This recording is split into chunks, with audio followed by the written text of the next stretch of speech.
Bem, meus amigos, então, boa noite.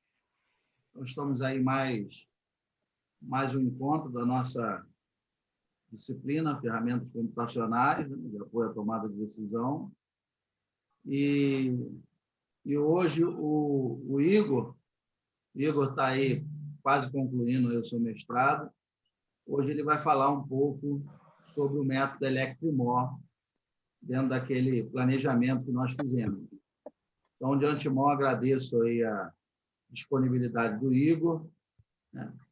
Essa pesquisa do método Electrimor já é uma pesquisa que já tem, no mínimo, aí já tem uns 3 anos, na verdade, né? A Adriana começou a estudar, usou na tese dela, que ela defendeu em dezembro do ano passado, né? E aí, ano passado, publicamos também um artigo com o JCR, no I3E, né, Igor? Acho que no I3E. Sim, senhor, I3E. E aí já publicamos um artigo com o JCR no I3E, usando o método. Então, assim, já vários artigos de congresso, vários, né? Então, assim, porque toda vez que a gente vai fazer uma pesquisa, é importante que haja fundamentação teórica, né?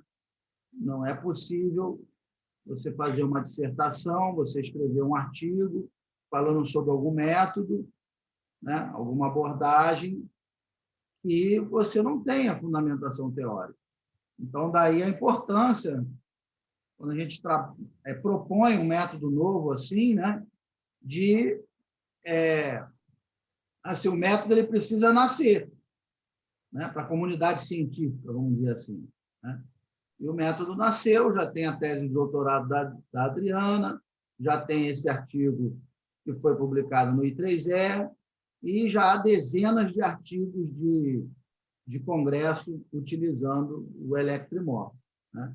Então, já há uma farta literatura aí sobre o método. E é justamente sobre isso que o Igor vai falar. Então, vamos rapidamente recapitular aqui o nosso cronograma, né? Para ver como é que a gente está andando. Então, esse aí é o nosso planejamento, né? Desde lá do início. Então, no dia 6 de abril, eu e o professor Simões fizemos aí demos aí a primeira aula, falando sobre tomada de decisão, teoria geral do sistema, né? Depois o Miguel falou sobre aquele paper do Marco Cinelli, junto com o Roman Slovinsky. E aí eu recomendo fortemente que os trabalhos de todos vocês tenham esse paper seja uma das referências, porque é um paper recente, de 2020, o que é bom, né? E está diretamente relacionado com a nossa disciplina. Ele fala justamente que, para o método, a última etapa lá da taxonomia que ele apresenta é justamente o desenvolvimento de uma ferramenta, né? O método ele só vai para frente se tiver uma ferramenta que facilite os seus cálculos, né? Então, recomendo aí vocês referenciarem aí esse paper do Marco Cinelli, lá da revista Ômega. E aí eu falei sobre estruturação de problemas complexos, depois eu mostrei o SAPEVO-M e a plataforma lá, SADEMON, né? SAPEVO Decision Maker Online. E aí nós utilizamos, no final, fizemos lá uma atividade. E aí nós conversamos sobre o PSM, eu mostrei o Value Fuse Thinking, que vocês terão que utilizar para estruturar o problema de vocês, né? Todo mundo, né? Bem, eu já até passei vários papers para vocês, né? Se eu não me engano, passei até o do I3E, que o Igor está nele também. Ô, mestre, Opa. rapidinho, Miguel, hoje eu estou assistindo o ônibus aqui. Inclusive, se para o pessoal quiser reforçar, amanhã a gente vai ter aquele bate-papo com o Marcelo, né, falando sobre o VFT. Então, Tem um foi problema. interessante também.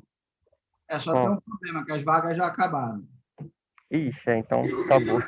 Fiz a propaganda errada. Tá. São 300 vagas e as 300 vagas já acabaram. Mas, comandante, pelo que eu fiquei sabendo, tem ingresso com cambista ainda para a live de amanhã. Ah, Se o é? pessoal procurar direitinho, se senhor, na Deep Web, aí o pessoal tá conseguindo ainda. Tudo é uma questão, né? Tudo se resolve, né? Bem, Aí, Igor, uma figura.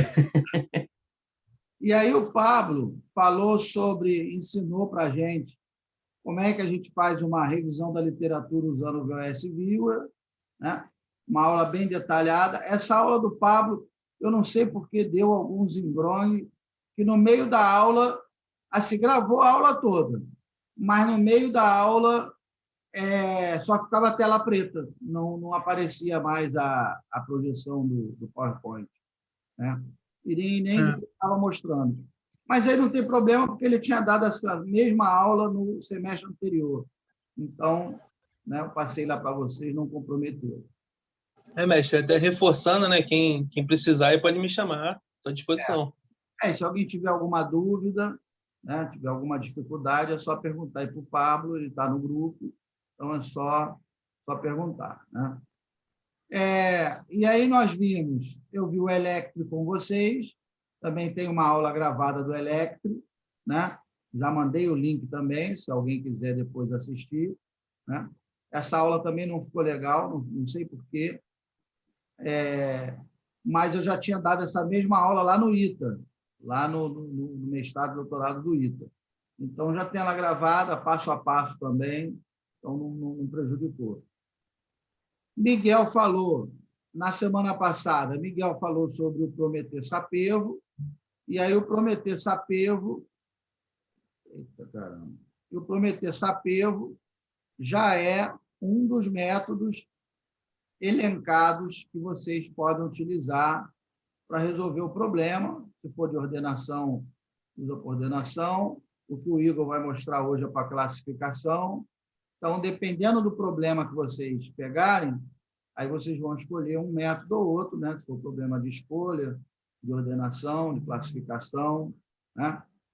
E aí, hoje, o Igor vai falar sobre o método Electrimor, que está dentro aí também dos métodos que podem ser utilizados para o trabalho, né? Então, aí estamos na metade, um pouquinho mais da metade já da disciplina, né? Em pleno voo de cruzeiro, né? Esquentamos ali, já decolamos, já estamos em voo de cruzeiro. Daqui a umas 2, 3 semanas, a gente já vai começar a perder altitude para chegar aí né? Vai falar ali, quando chegar ali no HP TOPSIS 2N, no dia 29 de junho, já vamos começar a aquecer para encerrar a disciplina, né? Então, temos aí, na prática mesmo, de coisa nova, 1 mês, só esse mês de junho, né? E aí a gente já começa os preparativos para encerrar a disciplina, tá? Alguma dúvida aqui até aqui? Alguém está com algum problema, alguma dificuldade? A primeira avaliação vocês já entregaram, né? A segunda avaliação é para o dia 29 de junho, é para o final desse mês, que é aquele material, né? Não vou chamar de artigo, que não é um artigo, né? Mas aquela matéria no LinkedIn explicando um dos métodos, né? E uma possível aplicação. E aí a Paula até entregou essa semana, muitos já entregaram, né? Fernando já entregou, Paula já entregou, Lucas, Pablo, né? Da Paula ficou sensacional, ficou excelente. É só utilizar o dela como referência, né? Ficou muito bom. Obrigada, mestre. Parabéns, Paula. Então é isso, meus amigos. Está tudo indo bem, tudo, né? Tudo correndo conforme previsto. Só depois fazer uma propagandazinha aqui. Para os meus orientados que entraram esse ano, obviamente é obrigatório. No segundo semestre vai ter uma disciplina que é uma continuação dessa, tá? Na verdade, é o mesmo estilo. Eu já mandei aprovar lá na programação, tá? Para o pessoal que for defendendo o segundo semestre, né, quer dizer, que entrou no ano passado, não há necessidade de fazer essa disciplina. Por isso que entraram esse ano, são meus orientados, é obrigatório. Mesmo a terça-feira, mesmo esquema dessa disciplina, só que com métodos novos, tá? Vai ser aprovado. E, obviamente, os demais que não são meus orientados que queiram fazer, será uma satisfação enorme.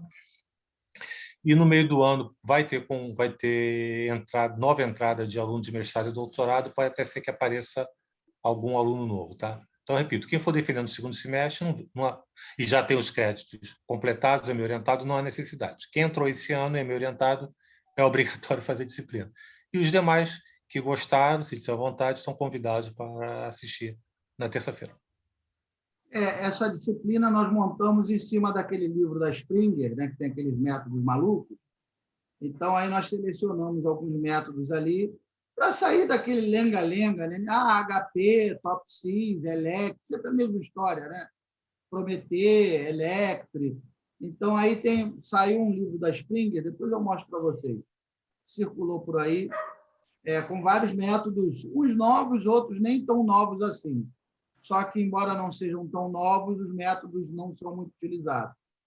Então, aí nós vamos apresentar uma coletânea de métodos novos, aí o CODAS, o COPRAS, BWM, o Moora, né?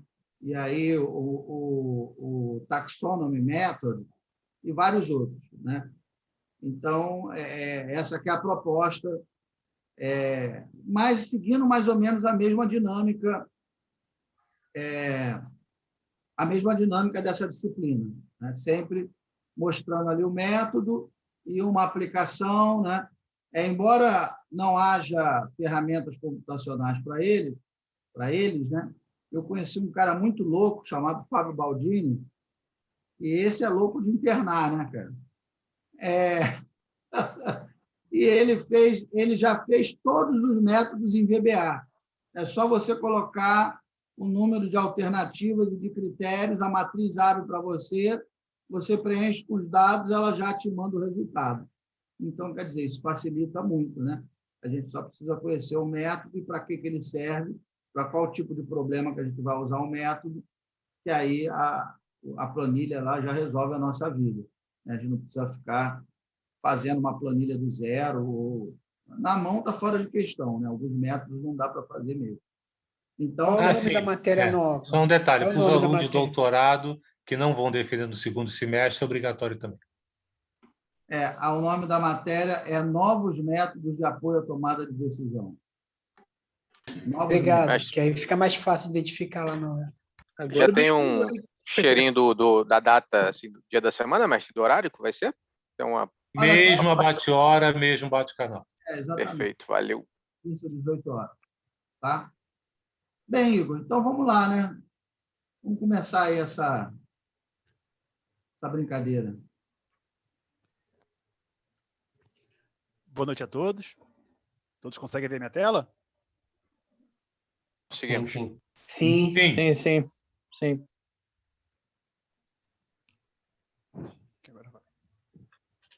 Bom, eu me chamo Igor Pinheiro, sou aluno de mestrado da UF, estou no segundo ano. A intenção é concluir o mestrado no segundo semestre.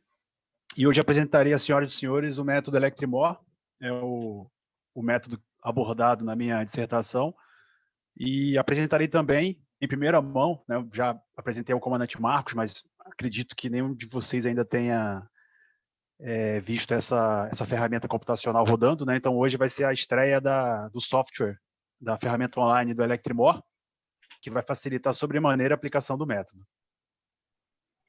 Então, uma breve apresentação, para quem não me conhece, sou bacharel em Ciências Navais pela Escola Naval, atualmente no posto de capitão-tenente. Fiz uma especialização e um curso de aperfeiçoamento em máquinas para oficiais pelo Centro de Instrução Almirante Van de Kolk, da Marinha do Brasil, pós-graduação em propulsão naval pela UFRJ. O que eu acho legal mostrar a minha experiência acadêmica? Porque não tem nada a ver com engenharia de produção para quem vê de fora, né? Pô, o cara é oficial da Marinha, fez uma pós-graduação em propulsão naval e está estudando engenharia de produção, mas justamente para mostrar a multidisciplinaridade da engenharia de produção, né? Hoje sou pesquisador do CASNAV, estou adido, liberado para fazer esse mestrado na UF, como eu falei, estou no segundo ano. Sou professor convidado da UF e do IME, graças ao comandante Marcos Santos, professor Carlos Simões. Recentemente foi convidado para ser revisor dos periódicos I3E, Latam e International Journal of Analytic Hierarchy Process, fruto de 2 artigos internacionais publicados que tivemos nesses periódicos, juntamente, mais uma vez, com o comandante Marcos Santos e o professor Simões. Membro pesquisador da Operational Research UK Society e membro pesquisador... Só um parênteses, Igor. Isso que ele botou revisor de periódicos, é importante que isso aí é passível de lançar no Lattes, tá? Tem um item lá no Lattes que é revisor de periódico. Então, quando você é convidado, você incrementa o seu Lattes com isso, tá bom? Então, é muito importante o Igor ter sido convidado, que, na verdade, é uma grande honra para ele, tá? Bacana isso. Mas ele também já incrementa o Lattes dele com isso. Sim, senhor professor. Quando eu recebi o convite, falei com o comandante Marcos, ele falou, primeira coisa, aceita e já coloca no Lattes. Primeira coisa que eu fiz, antes de revisar o artigo que chegou para mim, Na dúvida, aceita. Na dúvida, aceita. Bom, feitas as apresentações, segredo de sumário, introdução, revisão, o método Electrimor, passo a passo do método. Eu coloquei uma sessão, preste atenção, abordando alguns conceitos muito importantes para entender o método e não pisar em casca de banana, né, e não errar em alguns conceitos básicos. Alguns artigos aplicando o método. Coloquei só artigos desse ano, tá, de 2021. A sessão mão na massa e juntamente com o software Electrimor e, por fim, palavra aberta. Então, fazendo uma breve introdução sobre os métodos Electri, eles diferem operacionalmente de acordo com o tipo de problema. Então, normalmente são relacionados à escolha, ranking ou distribuição. A tabela abaixo apresenta um resumo das propriedades dos métodos Electri. Verificamos que existiam, na verdade, até a proposição do Electrimor, 21 métodos da família Electri, dentre métodos de escolha, ranking, distribuição, data mining e somente esses 4 tipos. Esse fluxograma deixa claro qual é a lacuna que o Electrimor preencheu, né? Nós verificamos que todos os métodos da família Electri eram cardinais e não compensatórios. Então, na proposta do Electrimor, nós pensamos em um método ordinal, e, na verdade, híbrido, né? Ordinal e de certa forma compensatório e não compensatório, né? Compensatório para calcular os pesos e não compensatório na distribuição das alternativas em classes pré-definidas, como eu vou mostrar mais à frente. Então, é um método híbrido, no final das contas. Então, o método Electrimor é uma proposta de classificação de múltiplos critérios com a entrada de pesos ordinal, que inclui múltiplos tomadores de decisão e distribui as alternativas em categorias pré-definidas.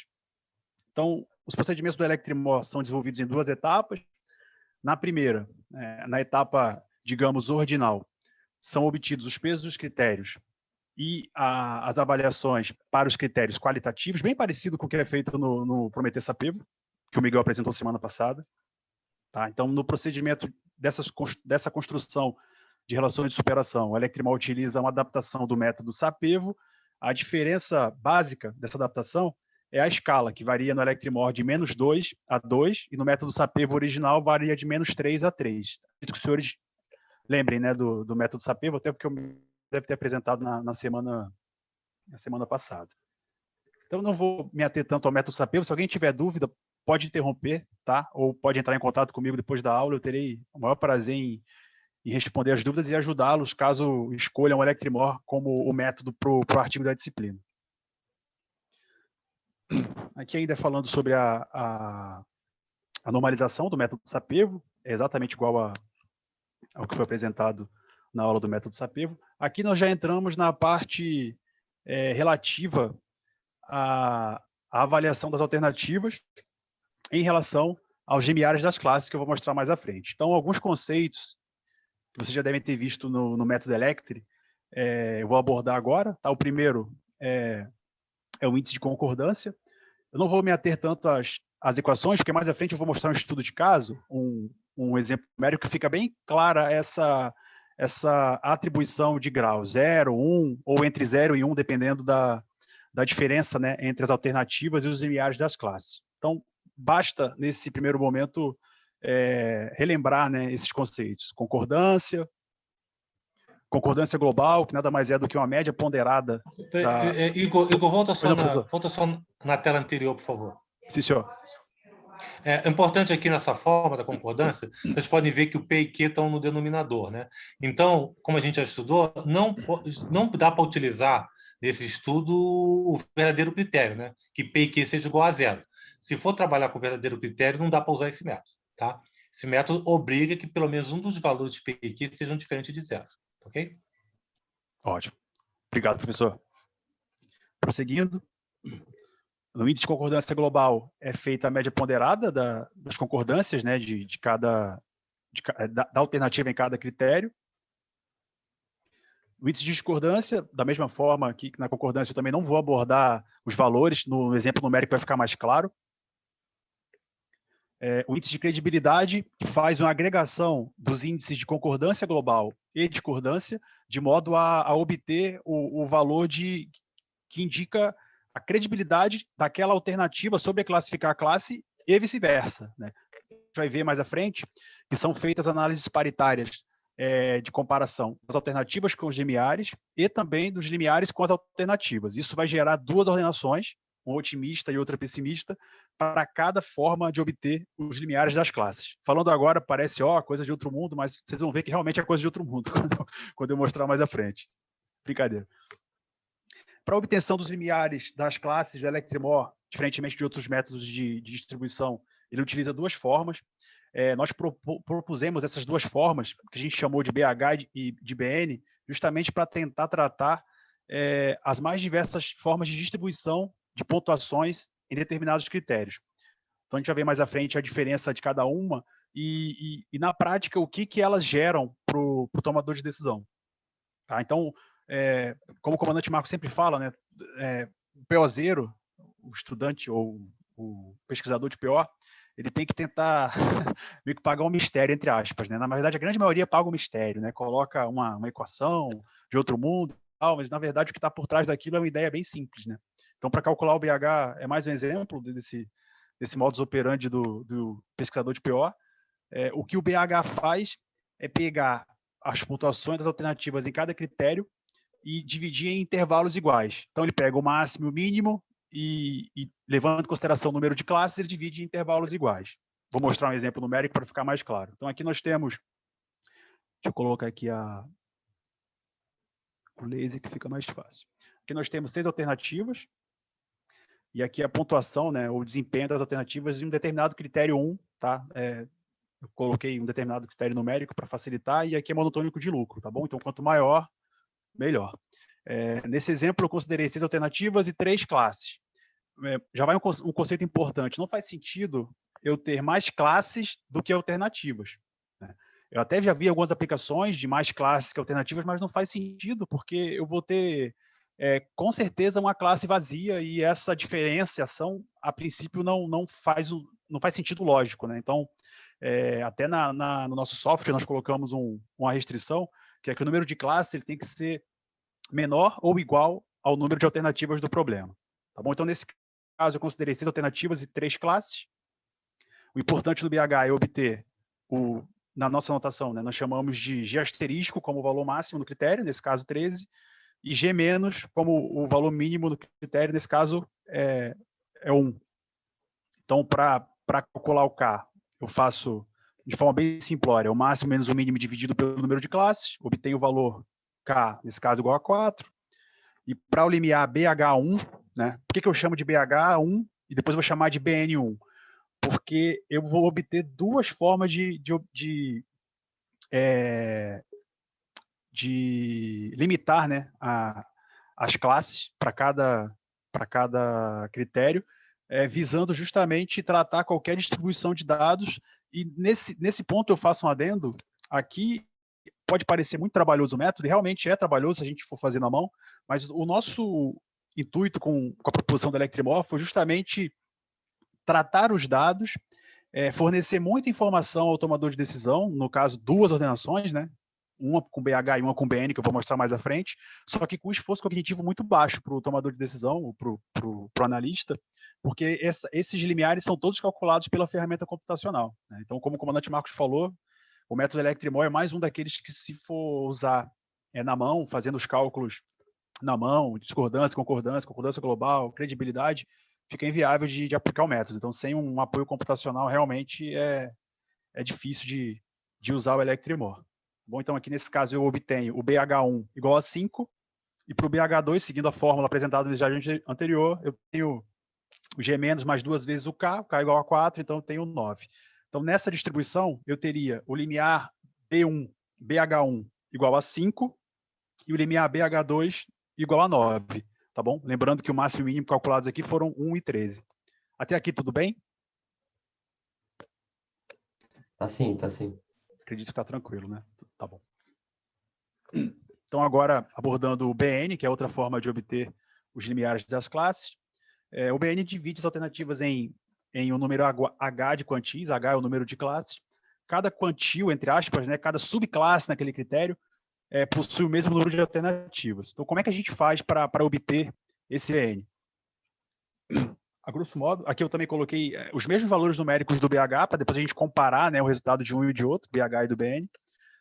O primeiro passo é obter a ordenação, né, nesse critério, como eu falei, monotônico de lucro. Então, o primeiro colocado seria essa A5, com pontuação 13, o segundo 10, o terceiro 4, o quarto 3, e assim por diante.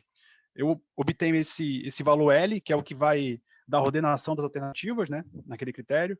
Ele nada mais é do que o número de alternativas dividido pelo número de classes, nesse caso 2. Então, o BN2, que seria o valor mais alto do BN, né, dessa forma de obter as classes, ele seria igual ao valor da segunda colocada, né, na ordenação desse critério. No caso específico aqui seria o valor da alternativa 6, seria 10. E o BN1, que seria o limiar mais baixo, ele é igual à pontuação da quarta alternativa. Por que 2 e 4? Justamente por causa dessa divisão aqui, no L. Dessa forma, a gente garante que acima do BN2 haverá duas alternativas, que vai ser o A6 e o A5, né? Duas acima dela. Duas entre os dois, entre os limiares BN2 e BN1, que vão ser a terceira e a quarta. Cadê? Primeira, segunda, terceira e quarta. E duas abaixo do limiar BN1, que vão ser a quinta e a sexta. Então, a gente divide em quantis, né, o número igual de alternativas para cada subclasse naquele critério. Essa é a intenção do BN. Agora, mostrando... Igor, só uma licença rapidamente. Mestre, parece que o Lucas Jamon entrou aqui no grupo, ele só conseguiu chegar agora aí, pediu para liberar o acesso. Já entrou, já. Opa, meu amigo. Maravilha, maravilha. Vamos lá. E aí? Tudo bem, então, continuando. Então, aqui, agregando os resultados, né, nós temos aqui, para aquele critério analisado... Alguma dúvida? Tá, prosseguindo, então. Nós temos aqui os valores para BH, BH2, BH1 e para o BN.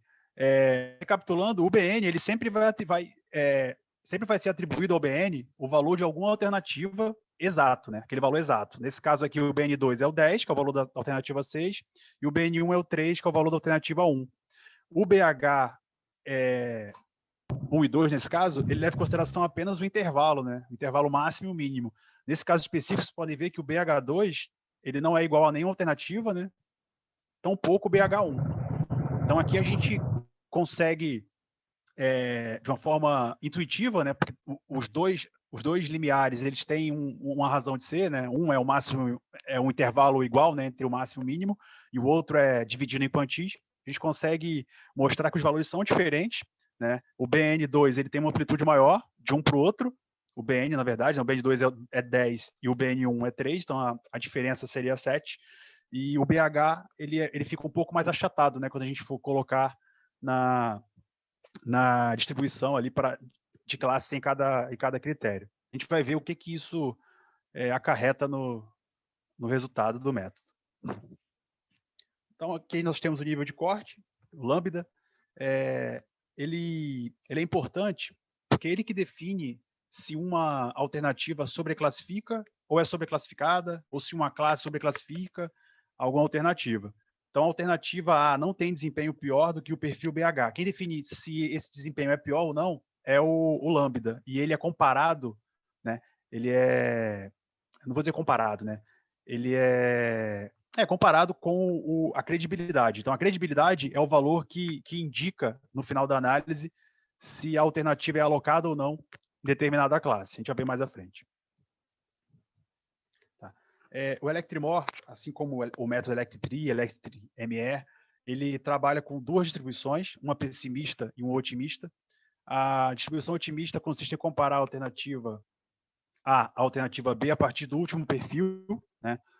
Trazendo aqui para a nossa análise, o último perfil, ele é o mais baixo, tá bom? Então, o índice do B, BH1, BH2, BH3, ou BN1, BN2, BN3, quanto mais baixo esse índice, menor é o valor absoluto dele, tá bom? Então, quando a literatura fala em último perfil, nesse caso é sempre o perfil B1, tá bom? Que é o menor valor absoluto. Na distribuição pessimista, é feita a comparação da alternativa A sucessivamente a uma classe ou uma alternativa B, partindo do primeiro perfil, ou seja, o perfil mais alto, né? No nosso caso, como eram 3 classes, eu tenho 2 perfis. É mais um conceito importante que eu vou focar mais à frente. O número de classes ele é sempre igual ao o número de perfis, naquele caso BH1, BH2, BN1, BN2, ele é sempre igual ao número de classes menos 1. Justamente porque quando eu tenho limites de classes, eu tenho alguma coisa acima do mais alto, né? Que no caso é o BH2, é a classe A, e tem alguma coisa abaixo do limiar mais baixo, né? Que no nosso caso foi o BH1, e nesse caso específico vai ser a classe C. Então eu vou ter classe A, classe B e classe C, né? Nesse caso específico, né? de 3 classes. Vai ficar mais claro quando eu mostrar um exemplo numérico. Então preste atenção mais uma vez. Para o número H de classes, é preciso definir um número H-1 de fronteiras ou limites, no nosso caso, BH ou BN. Então, se quisermos ter 4 classes, necessariamente teremos 4 fronteiras, né? Então, aqui, eu nem coloquei BH e BN, mas é B1, B2, B3, B4 para cada critério. Tá bom? As restrições também devem ser seguidas. A preferência fraca, o limiar Q, ele tem que ser menor ou igual ao limiar P, preferência estrita, e menor, que deve ser menor ou igual ao limiar de veto. Acredito que vocês tiveram esses conceitos, né, nas aulas anteriores, preferência fraca, estrita e veto. E, mais uma vez, o G de BH ele tem que ser menor ou igual ao G de BH mais 1. Ou seja, o BH1 é igual a 3, o BH2 ele vai ter que ser maior ou igual a esse valor 3, tá bom? Ou seja, quanto maior o índice do BH ou do BN, maior o valor absoluto nesse critério. A tradução de uma relação sobre classificação é feita a partir de um nível de corte lambda, como eu falei anteriormente, que é considerado como o menor valor do índice de credibilidade compatível com a afirmação de que uma alternativa XI sobreclassifica um limiar BH. Isto é, se o lambda é maior ou igual à credibilidade, isso quer dizer que essa alternativa sobreclassifica uma classe. Quando o lambda é igual a 1, então a alternativa deve superar o valor de fronteira em cada critério para poder pertencer a uma classe acima dessa fronteira. Ou seja, o lambda é igual a 1, ele representa o cenário mais exigente possível. Então, uma alternativa só vai sobreclassificar uma determinada classe para lambda igual a 1 se ela superar aquela classe em todos os critérios analisados. Isso também é um conceito bem importante. Esse fluxograma resume como é feita a distribuição em classes, tá bom? Então, ele é intuitivo, mas ele também tem algumas pegadinhas. Então, é legal a gente ir devagar, porque essa parte é bem importante.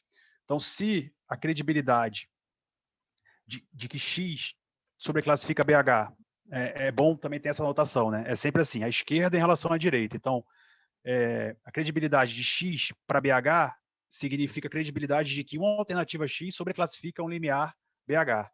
Tá? Se essa credibilidade é maior ou igual a lambda, sim, eu também tenho que avaliar se a classe sobreclassifica a alternativa. Se sim, então a classe e a alternativa são indiferentes. porque a alternativa sobreclassifica a classe, supera aquela classe, e aquela classe também supera ou sobreclassifica a alternativa. Isso é bem possível, é bem comum, vou mostrar mais à frente. Caso a alternativa sobreclassifique a classe, mas a classe não sobreclassifica a alternativa, o resultado é que a alternativa sobreclassifica a classe.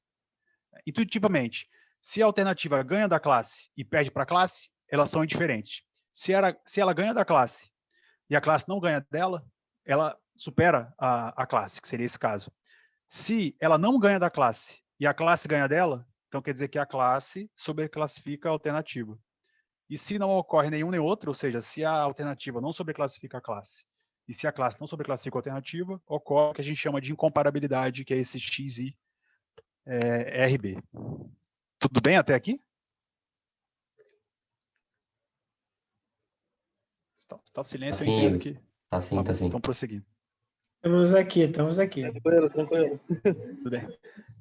Então, aqui preste atenção, né? Alguns conceitos bem importantes. O grau de credibilidade da relação de sobreclassificação expressa até que ponto a alternativa sobreclassifica a classe de acordo com o índice de concordância global e com o índice de discordância. Então, o cálculo do índice de credibilidade segue de acordo com os seguintes princípios. Eu vou mostrar também um exemplo numérico para ficar mais claro, que isso aqui envolve alguma coisa de lógica fuzzy. Assim, em texto é um pouquinho chato de entender. Eu vou mostrar porque a literatura define dessa forma, né? Mas com um exemplo numérico vai ficar mais claro. Resumidamente, a gente tem que avaliar se em algum critério há uma relação de discordância cujo o valor da discordância seja maior do que a concordância global. Se ocorrer isso para algum critério, a credibilidade ela vai ser ela vai ser diminuída de acordo com esses índices de discordância. Se não houver para nenhum critério o índice de discordância maior do que o índice de concordância global, então a credibilidade, via de regra, vai ser igual à concordância global. Tá? Quando eu mostrar o exemplo numérico, vai ficar mais claro esse conceito. Então, seguir rápido nessa parte introdutória, porque é bem complicado realmente de entender com fórmulas e tal. Acho que com o exemplo numérico vai ficar mais claro, mais fácil de entender esses conceitos. Então, aqui eu proponho um exemplo numérico com 3 alternativas e 5 critérios. Tá? Quero dividir em 3 classes, então eu tenho 2 limiares, P1 e B2, e Q, P e V para cada critério. Tá? Q, preferência fraca, P, preferência estrita, V, veto. Considerei todos os pesos iguais a 1, para facilitar na hora da média ponderada, só para visualizar os resultados, tá bom? Então, o primeiro passo é o cálculo da concordância da alternativa em relação aos limiares. Né? Aqui pode ser BH ou BN, esses cálculos têm que ser feitos separadamente para cada forma de obter o limiar. Então, vocês vão ver que daria muito trabalho fazer realmente na mão, tá bom? Uma forma bem intuitiva de se fazer é gerar uma matriz, como eu quero a concordância de x para B, eu faço B menos x. Então, x1, B1.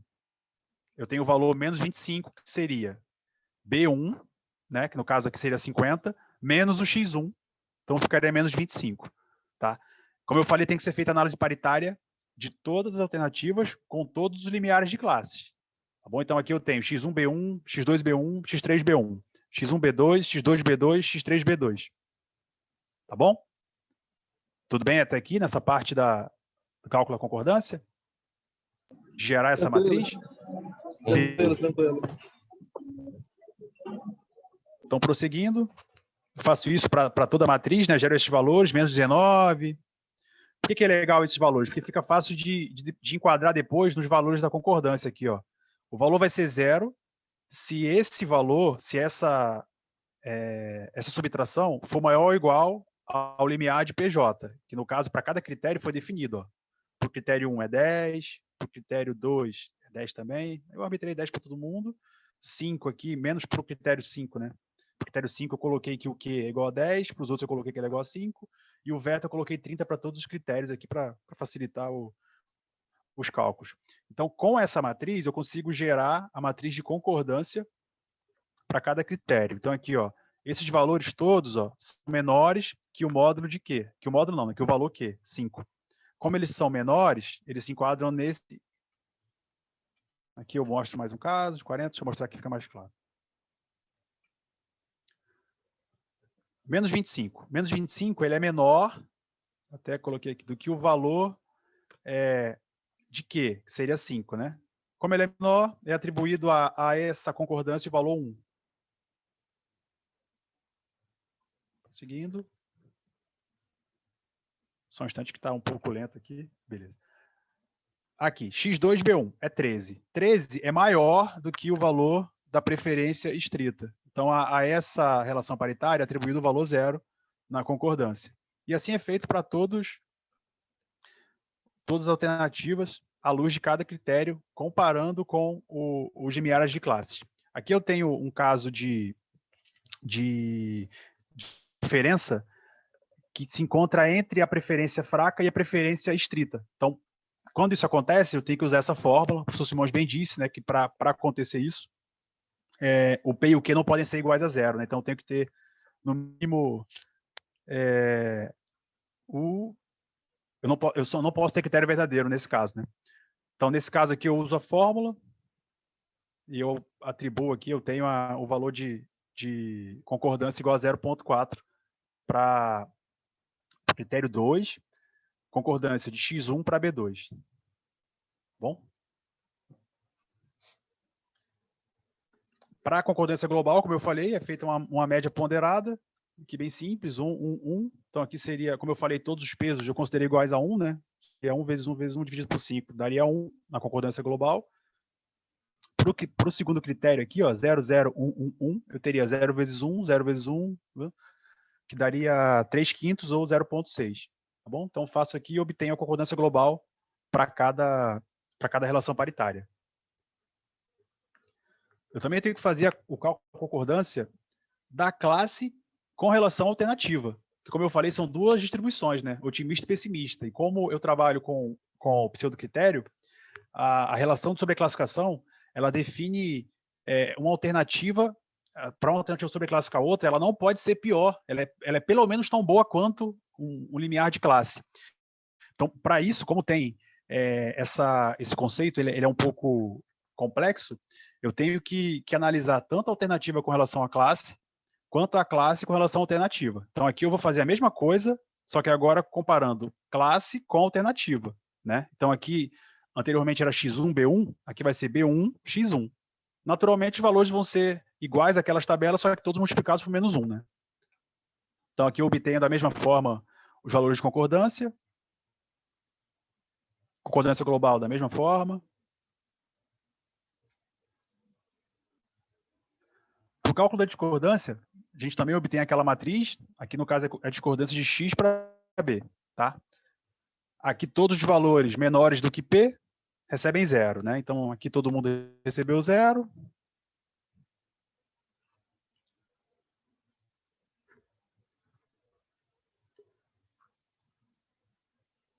Aqui eu tenho um valor maior do que o veto, tá? O veto aqui, ó, é 30 para todos os critérios, né? Aqui eu tenho 42 e 40. Então o valor foi maior do que o veto. A discordância assume valor igual a 1. Isso aqui é importante, a gente vai ver mais à frente por quê.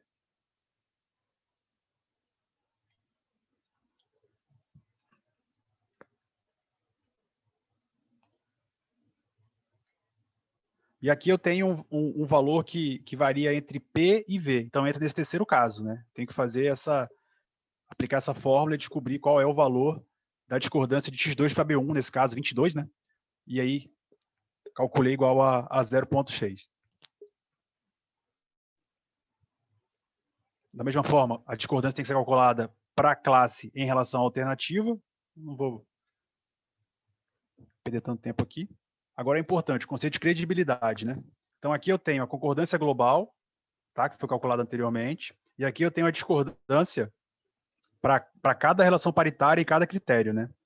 Então aqui entra aquele conceito que eu falei anteriormente, tá?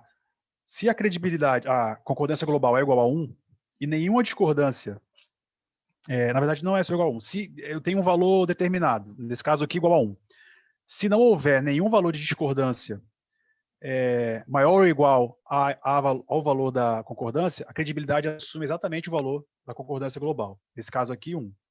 Tá bom? Nesse caso aqui eu tenho 0,6 e tenho uma discordância igual a 0,6. Como ela não supera essa concordância global, a credibilidade da mesma forma que anteriormente, assume o valor da concordância global. Aqui também, nesse caso aqui, eu tenho, só voltando, só um instante. Nesse caso aqui, eu tenho uma discordância igual a 1. Quando há uma discordância igual a 1, é porque o veto atuou. Quando o veto atua, a credibilidade assume o valor 0. Então, aqui eu tinha uma concordância global de 0,4, mas tenho um valor de discordância igual a 1 nesse critério 1. Então, para essa relação paritária, x2, b2, a credibilidade vai ser 0. Tá? O terceiro caso é quando ocorre da discordância não ser igual a 1, né, que é o valor máximo possível, mas ser maior do que a concordância global. Então, eu tenho que aplicar essa fórmula e degradar proporcionalmente essa credibilidade, né? Então, nesse caso aqui, todos os valores de discordância maiores do que a concordância global, eu tenho que aplicar essa fórmula, né? Então, 1 menos o valor da discordância dividido por 1 menos o valor da concordância global, multiplico isso pelos fatores que apresentam a discordância maior do que a concordância global e obtenho a credibilidade degradada, nesse caso quase igual a 0, né? 0,002, o que faz bastante sentido, né? Porque eu tenho uma concordância global de 0,12, mas eu tenho 4 critérios que discordam numa escala de 0 a 100, 75%, né, dessa relação de sobreclassificação. Então, nada mais justo do que essa credibilidade ser bem baixa, no caso 0,002. Aqui é a mesma forma, calculando a credibilidade para a classe em relação alternativa, né? Isso tem que ser feito tanto para concordância, tanto para discordância e para credibilidade. E aqui eu tenho, de novo, aquele fluxograma, por isso que eu mostrei, né, para os senhores. E aqui eu tenho a credibilidade, né? Como eu falei, a credibilidade ela já agrega concordância e discordância. Então aqui eu tenho realmente o valor de confiança, por assim dizer, de uma alternativa sobre a classificar a classe e vice-versa. Então aqui eu tenho a credibilidade das classes em relação às alternativas, então x1, b1, x2, b1, x3, b1, x1, b2, x2, b2, x3, b2. E aqui eu tenho a credibilidade da classe em relação à correção, da alternativa em relação à classe, e agora eu tenho da classe em relação à alternativa. Tá bom? Vou mostrar como é que a gente faz agora a distribuição em classe. Aqui é uma visão genérica, né?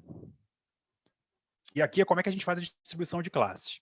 Então aqui é aquele mesmo quadro que eu mostrei anteriormente, tá? E eu vou comparar na classificação pessimista, eu começo da classe mais alta.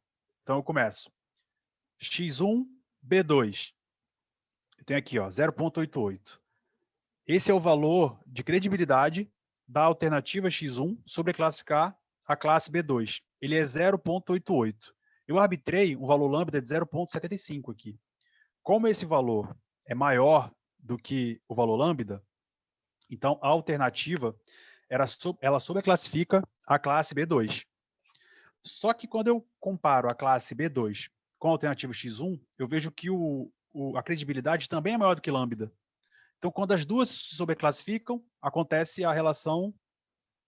Só um instante... Acontece a relação de indiferença, né? Então, x1 com a classe B2, eu tenho a relação de indiferença. Tá? Nesse caso, como a alternativa x1 sobreclassificou a classe B2, que é a mais alta, ela é alocada na classe mais alta, que é a classe 1. Tudo bem até aqui? Tá sim. Beleza. Beleza. Então, agora na alternativa x2, eu tenho x2, B1. Credibilidade 0,6. É menor do que o lambda. Se é menor do que o lambda, eu tenho que ver se ela... na verdade, não. Correção. Tenho que começar pela classe mais alta, né? x2, B2. Credibilidade 0. Então, eu sei que a alternativa x2 não sobreclassifica a classe B2. x2, B1. 0,6. Também menor do que lambda. Então, eu sei que essa alternativa x2, ela não sobreclassifica nem a classe mais baixa, muito menos a mais alta. Então, ela é alocada na classe mais baixa, que é C3. Tá? Alternativa x3. Credibilidade de x3 para B2, 0,002. Então, bem menor do que o lambda. Mas credibilidade de x3 para B1 igual a 1. Então, nesse caso, ela fica abaixo da mais alta, mas fica acima da mais baixa, ou seja, fica na classe intermediária C2. Tá? Na classificação otimista, eu tenho que procurar o inverso, tenho que procurar se a classe sobreclassifica a alternativa, e começando da mais baixa. Então, vamos lá. Normalmente, via de regra, né? Se uma alternativa fica numa classe mais alta na classificação pessimista, ela também vai ficar nessa classe mais alta na classificação otimista, tá? Então, eu nem vou fazer a comparação da alternativa X1, vou logo para X2, que acontece uma coisa bem interessante na alternativa X2. Então, X2, eu tenho que, na verdade, comparar a classe com a alternativa, né? Então, eu começo da classe mais baixa. B1, X2. A classe B1 não sobreclassifica a alternativa X2, né? A credibilidade 0. A classe B2 tem uma credibilidade de 0,6, menor do que lambda. Então, eu chego à conclusão de que nenhuma das classes sobreclassifica a alternativa X2. Dessa forma, ela vai para a classe mais alta possível, né? Então, eu tenho que buscar alguma classe que sobreclassifique essa alternativa. Se não houver classe que sobreclassifique a alternativa, naturalmente ela é alocada na classe mais alta. Isso parece um pouco irracional, mas é assim que o método foi proposto, né? Tanto que a alternativa X2, ó, na classificação pessimista, ela ficou na pior classe, mas na otimista ela ficou na melhor classe. Então, assim, para o tomador de decisão, vale mais a pena escolher a alternativa X2, se eu quiser escolher, na verdade, né? Porque o método não é método de escolha, é método de distribuição, mas normalmente ele é usado para separar em classes, e aquelas classes vão ser escolhidas para alguma coisa ou vão cumprir determinado objetivo. A alternativa X3, e nos dois cenários, ela fica na classe 2. Entendeu? Porque aqui, ó, se a gente for olhar, a alternativa X3, ela é sobreclassificada pela classe B2, mas ela não é pela classe B1. Então, ela fica bem no meio, né? Tanto na pessimista quanto na otimista. Então, assim, visando dirimir essas, no meu modo de ver, discrepâncias, né? Porque aqui eu tenho uma alternativa que está numa classe alta, só que ela não sobreclassificou nenhuma classe. Entendeu? Só que a classe também não sobreclassificou essa alternativa. Então, ela ficou na classe mais alta. O Electrimor, por trabalhar com BH e BN, na maioria dos casos, ele identifica essas discrepâncias e evita que sejam feitas classificações, digamos, erradas, né? Que não façam tanto sentido para o decisor. Ficou claro? Esse ponto da distribuição em classes? Ficou assim, Ficou assim. Tem benefício aí do Lambda, né, com o sarrafo. Eu lembro quando eu usei lá no artigo, você pode ir testando, né? Exatamente. Dependendo do resultado que o método fornecer, eu posso ter muitas alternativas numa classe alta, né? Poucas numa classe intermediária e poucas numa classe alta. Aí você pensa, poxa, mas todas estão na classe alta? Vamos subir o lambda e ver o que acontece? Então a gente vai subindo o lambda e na maioria dos casos ficam poucas alternativas na classe mais alta. Isso também é uma informação adicional para o tomador de decisão. No artigo que a gente propôs o método, no I3E, a gente fez justamente isso. A gente colocou um lambda de 0,55, aí viu que de 6 alternativas, 3 ficavam na classe A. A gente foi aumentando o lambda até chegar no limiar que só uma, duas... Enfim, a gente foi verificando o que acontecia. A gente viu que só uma alternativa permanecia na classe A para um lambda, acho que de 0,65, né? Então, se a intenção fosse escolher, teoricamente, essa alternativa que permaneceu na classe A, ela é mais estável, né? Então, ela poderia ser escolhida como a mais indicada, né? Mas, como eu falei, o método ele não tem o objetivo de escolher, ele tem o objetivo de distribuir em classes. Então, um exemplo clássico, eu quero distribuir em classes os times do Campeonato Brasileiro. Então, quem fica na classe A vai para a Libertadores, na classe B vai para a Sul-Americana, na classe C não vai para nenhuma nem outra, na classe D vai ser rebaixado para a segunda divisão. Seria uma aplicação típica do Electrimor. Escolha de pessoal para intercâmbio. Quem atinge determinado limiar na classe A vai para o intercâmbio. Quem ficou na classe B, infelizmente, não vai ser escolhido agora. Então, assim, são aplicações típicas de métodos de distribuição ou classificação, como é o caso do Electrimor. Tá bom? Aqui é um Hotel 3 estrelas, 4 estrelas. Exatamente. Já é um artigo, hein, comandante? Já é um artigo, né? Eu tenho 1.000 hotéis, né? E aí eu quero distribuir em 5 estrelas, 4 estrelas, 3 estrelas. Aí quais hotéis vão ficar com cada classificação? Exatamente. Classe A, B, C, D e E. E aí vejo como é que ficaria essa distribuição. Bem legal. Pandemia do coronavírus, eu tenho 1.000 pessoas e eu quero separar em alto risco, médio risco e baixo risco, né? Agora eu pergunto, Exatamente. né? Bem, eu tenho até medo de fazer certas perguntas, né? Mas como é que separaram lá em alto risco, né? Nessa questão da pandemia, né? Como é que colocaram lá que era idoso de 60 a 90 anos, mulheres grávidas, né? Como é que foi feita essa separação em classes de alto risco, né, e baixo risco? Não sei, né? Aplicando a Electrimor que não foi, né, comandante? Dá para ter certeza que... É verdade. Provavelmente não. Então, prosseguindo, aqui é uma ilustração, né, dos limiares de classes para cada critério, né? Aqui é o limiar B2, aqui é o limiar B1, e em verde, pontilhado aqui, porque essa alternativa 45 ela ficou bem abaixo na escala, né, nem apareceu aqui. Em verde seria a pontuação das alternativas, né? Só para ilustrar realmente, tá? Algumas aplicações do método para aguçar a criatividade dos senhores, para quem porventura escolheu o Electrimol para escrever algum artigo. Esse foi o artigo que propôs o método, foi publicado no I3E latino-americano, tá? Um periódico JCR.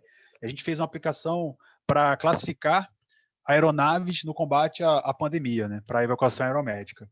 Então, aqui nós colocamos 3 decisores, cada um com um valor de Q, P e V para cada critério, né? Aqui os critérios estão numéricos, porque são muito grandes, mas alcance, comprimento, velocidade máxima, distância de pouso, decolagem, quantidade de pacientes, capacidade médica, né? E aí os pesos foram calculados com o SAPEVO, né? E 3 decisores diferentes, a gente calculou e obteve essa classificação.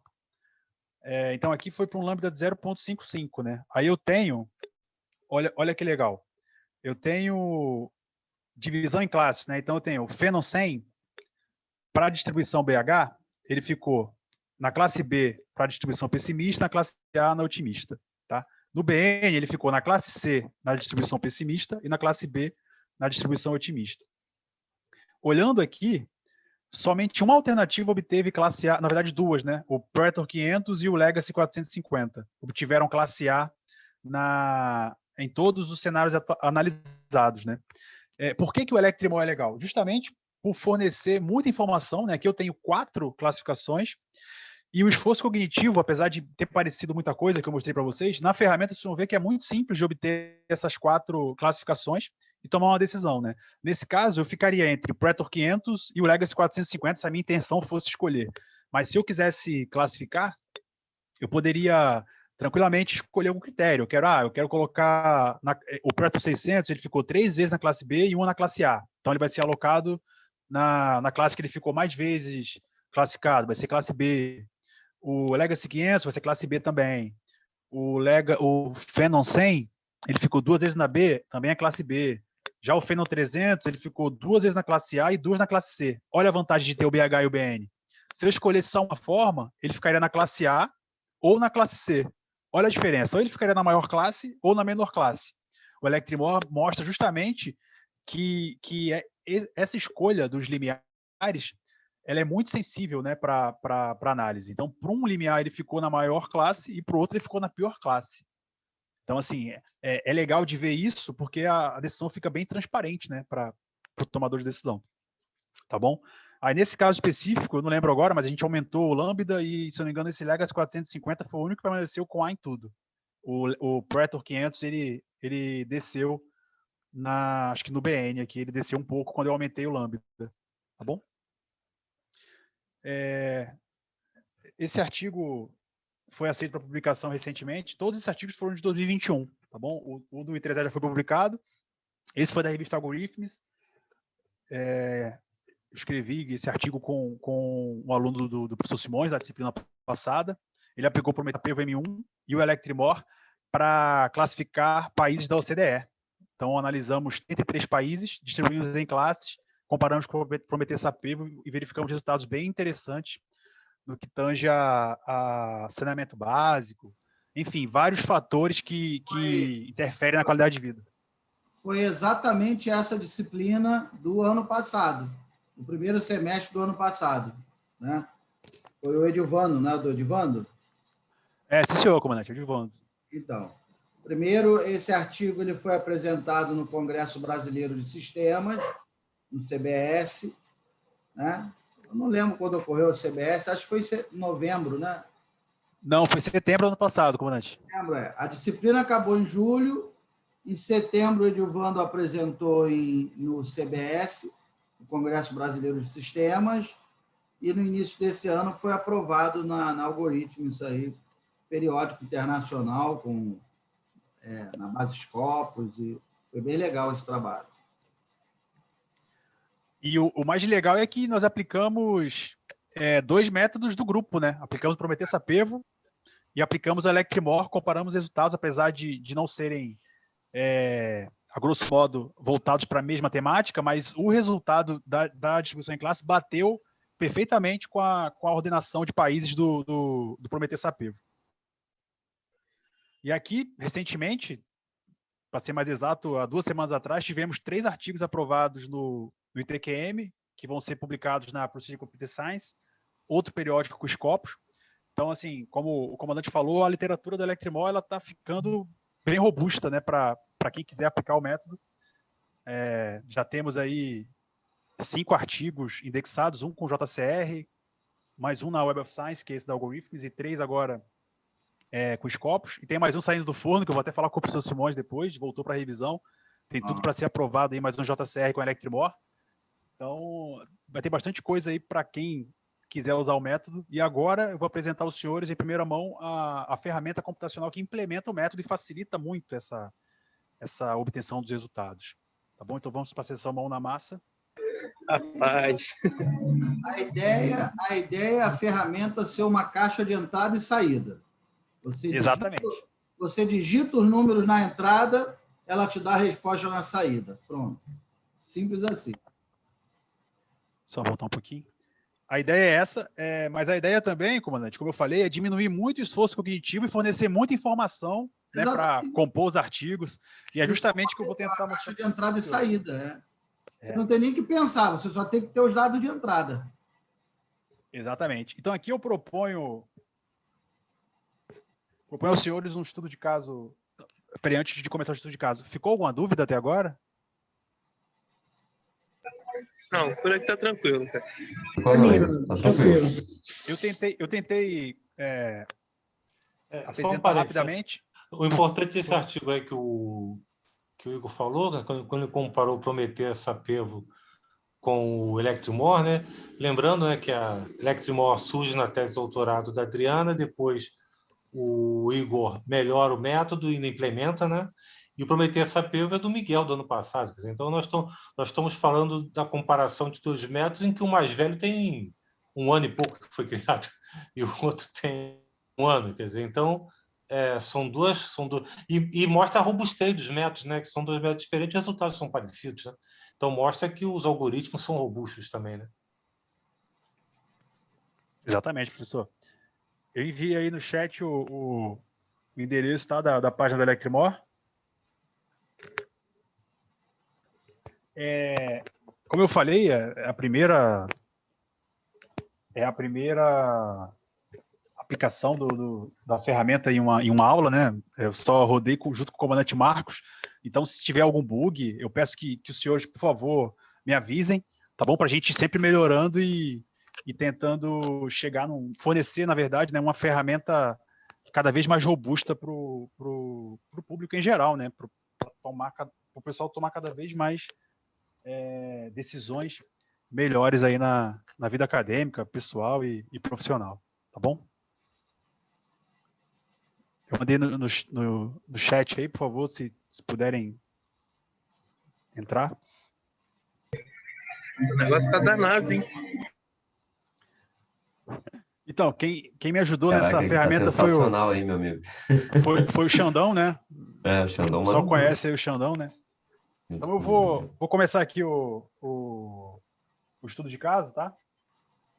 Deixa eu abrir de novo aqui, porque ficou muito tempo inativo, pode ser que, né, tenha dado algum bug. Vamos lá. Então, começando aqui o projeto. Tá em andamento ainda, então a gente vai colocar, a princípio, em português e inglês, mas, assim, para tentar disponibilizar para os senhores escreverem os artigos, a gente já colocou, está rodando, está calculando todo o método como tem que ser, gera um relatório no final em Excel para os senhores verem BH, BN, tudo certinho, mas a gente vai melhorar aí o front-end mais para frente, tá bom? Então, aqui eu propus um estudo de caso para escolher, para, na verdade, distribuir, classificar, né, carros sedã, tá? Então, eu vou colocar aqui carro sedã. Uma descrição, vou colocar teste. Aqui a gente colocou uma restrição para evitar qualquer tipo de erro, né? Então, o número de classes, no mínimo igual a 2, tá? Não tem como ser menor do que 2. Vou colocar 3 classes. Critérios, eu vou avaliar, se não me engano, 4, né? Isso, 4. Decisores, vou colocar 2. Alternativas, eu vou avaliar 6.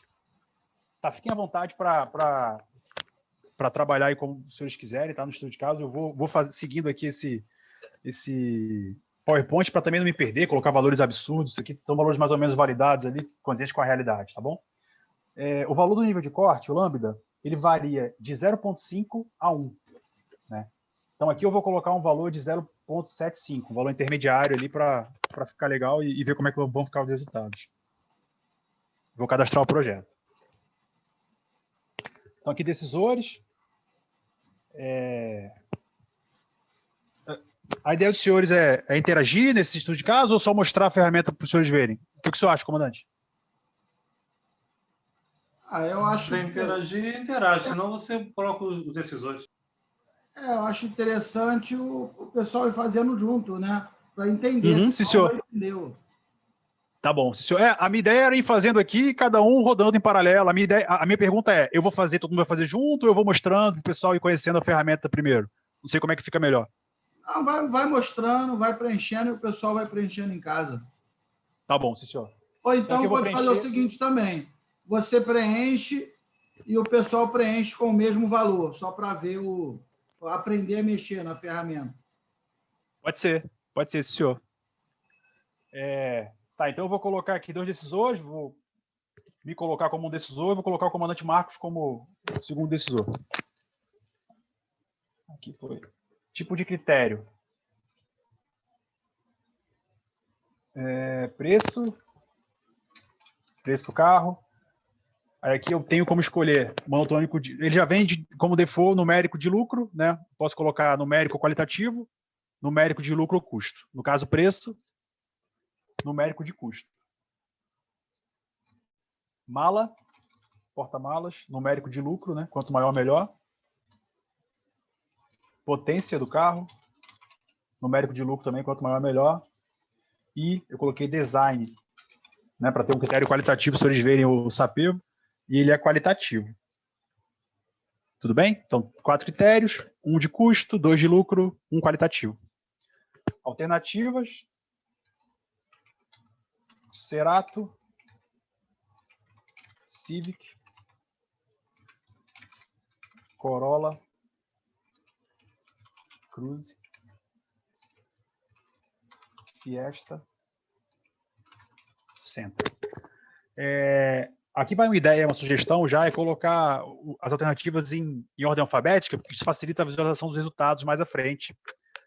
Tá bom? Caso que os senhores vão conseguir gerar planilhas no artigo, então isso facilita na divulgação dos resultados. Se os senhores não colocarem em ordem alfabética aqui, na planilha de entrada que os senhores devem ter aí para os artigos, o resultado na plataforma vai vir na ordem alfabética e pode confundir mais para frente.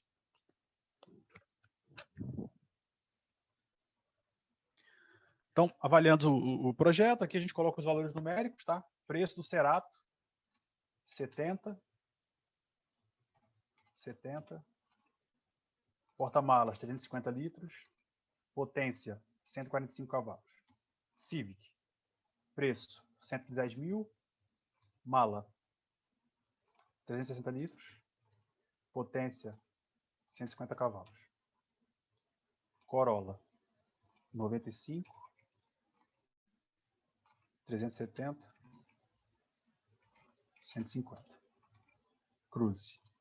80, 350. Aí. 135.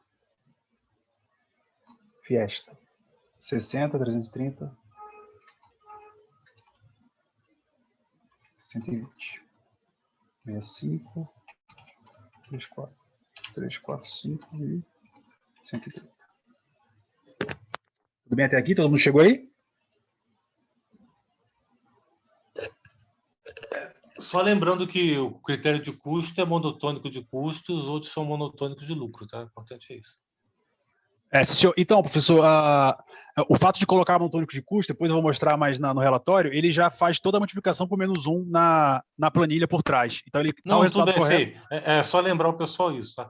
Que quando é monotônico de custo, quanto menor, melhor, né? Quando é monotônico de lucro, então a jogada do -1 é justamente para facilitar isso. Tá? Só lembrando isso. Sim, obrigado, professor. Então, aqui é a análise paritária dos critérios, né? Como eu falei, a gente colocou uma barra, e aqui, quando eu vou deslizando no sentido de determinado critério, tem aqui uma escala verbal para facilitar a vida do decisor, né? Então, como eu falei, vai de -2 a 2, então eu posso deslizar, posso manter aqui, que é equivalente. Se eu deslizar para a esquerda, é como se fosse atribuído o valor -1, né? Na verdade, 1, porque eu deslizei para o preço, né? Então, aqui vai ser 1 naquela escala paritária do Sapego, e na análise paritária do Sapego, e aqui vai ser atribuído o valor 2 naquela escala que eu mostrei anteriormente, tá bom? Então, aqui vocês fiquem à vontade aí, tá? Eu vou calcular no meu gosto, né? Como eu sou pai de família agora, então para mim o preço é mais importante que a mala, é muito mais importante que a potência. Aprendendo com o Vitor, né? Aprendi com o Vitor Rosenberg, o ninja, né? Eu tô fazendo um curso de ninja com ele, aí eu tô aprendendo esses conceitos aí, né? Então, o preço é mais importante que o design. Mala e potência, a mala, né, para poder caber o carrinho e tal. Eu acho que é bem mais importante, na verdade. Né? Muito mais o Vitor já até opta em nem comprar mais o carro. Você fala assim, pois né? Eu vou andar de ônibus, ele é desse. Né? Vai ter que andar empurrando o carrinho na rua, isso aí não vale, pô, aí não dá. Pois é complicado. Potência e design, eu acho que design, preço e mala. Aí aqui já entra o comandante Marcos, né? Não sei se ele concorda comigo, não sei se ele vai querer interagir. Ou eu posso arbitrar aqui, comandante? Bota aí qualquer valor aí. Tá bom, senhor. Então, eu vou colocar preço mais importante que mala, preço mais importante que potência e mais importante que design. Mala e potência, eu vou colocar mala. Mala e design, eu vou colocar mala. Potência e design, eu vou colocar design.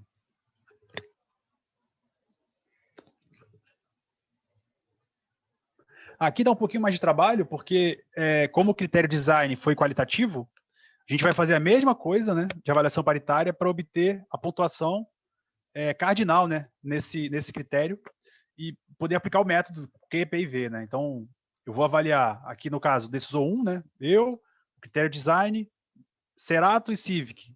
Quem é melhor no critério design? Então, eu vou arbitrar qualquer coisa aqui para também não tomar muito tempo dos senhores. Vou colocar que o Cerato T-Cruze é mais bonito, Cerato é mais bonito que o Fiesta, Cerato Centro, eu acho que o Cerato é mais bonito. Cerato Corolla, eu acho o Corolla. Civic e Cruze, eu acho que é o Civic. Tá, eu vou arbitrar aqui, só para os senhores verem como é que se configura o resultado, porque senão também vai ficar muito demorado.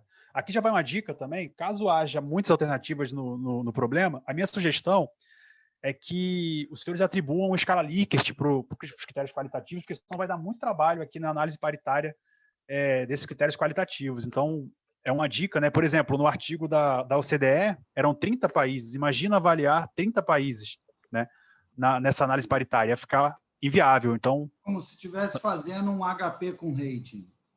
Exatamente. Né? Mesma coisa. Então, aqui eu tenho os resultados, tá? Os pesos totais dos critérios.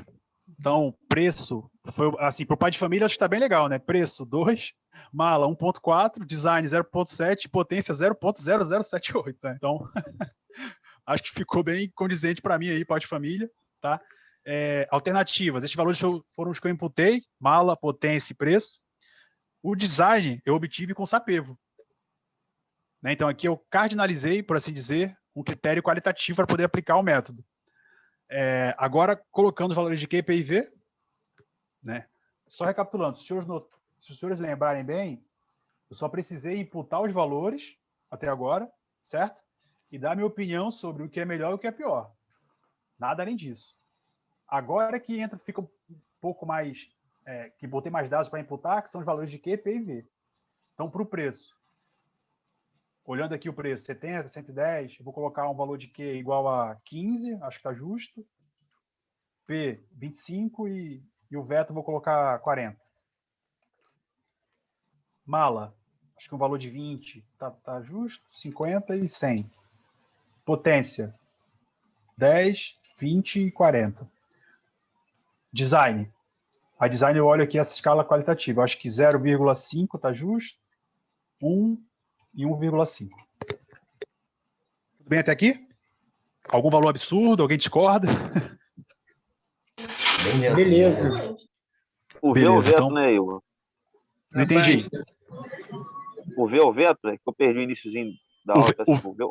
O V é o veto, isso. Ok. Obrigado. Não dá para argumentar com a pontuação de um pai de família, cara. Não tem como. Pois é, né?